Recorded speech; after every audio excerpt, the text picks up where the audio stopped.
ફાફડા જલેબી હવાઈ જશે. આ હું કેમ કહું છું તો કદાચ તમે સમજી જ ગયા હશો. નવરાત્રીમાં મેઘરાજાએ બરાબરની જમાવટ બોલાવી છે અને ઉપરથી દશેરાના દિવસે વરસાદની આગાહી પણ છે.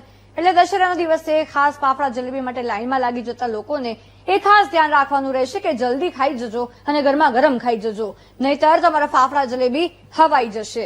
ઉપરથી વેપારીઓ આ આગાહીના લીધે ચિંતિત છે. પણ કેમ, આવો જણાવીએ.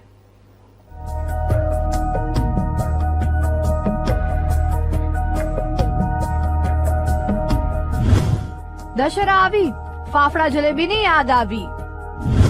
પણ ફાફડા જલેબી ખાવા લોકો આવશે ખરા? આ વર્ષે વેપારીઓને ચિંતા થઈ.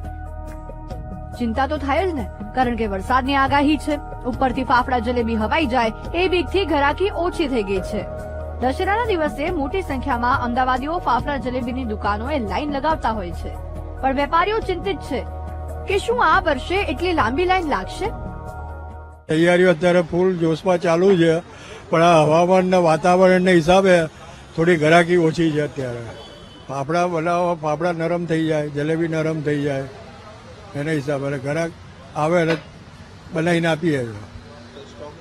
સ્ટોક અમે કરતા જ નથી કોઈ દિવસ. ઘરાક આવે, કૂપન ફાડે, એમની સામે જ એમને ફાફડા જલેબી બનાવીને આપીએ છીએ. ભાવ વધારો 40 રૂપિયા ભાવ વધારો કર્યો છે. 40 રૂપિયા વધારો કર્યો છે કિલોએ.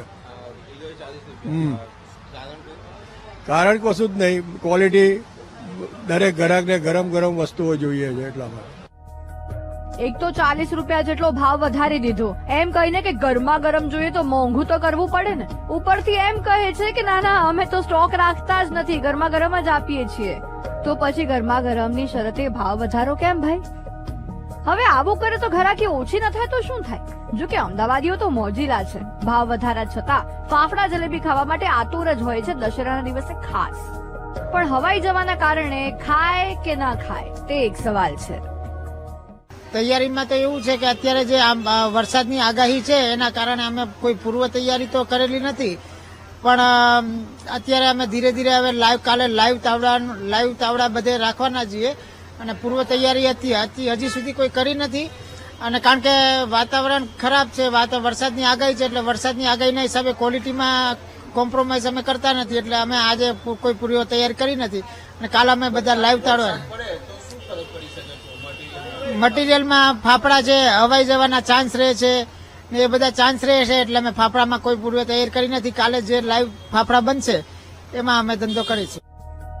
તહેવાર ટાણે માંગને જોતા ભાવ પણ વધારી દેવામાં આવે છે. પણ આ વખતે વેપારીઓએ એક તરફ ફાફડા જલેબીના ભાવ પણ વધાર્યા અને બીજી તરફ ઘરાકી ગત વર્ષ કરતા ઓછી રહેવાની પણ એમને ચિંતા છે. જોઈએ હવે 2025ની દશેરા વેપારીઓને કેટલી ફળે છે. Parth Jani, VTV news, Ahmedabad.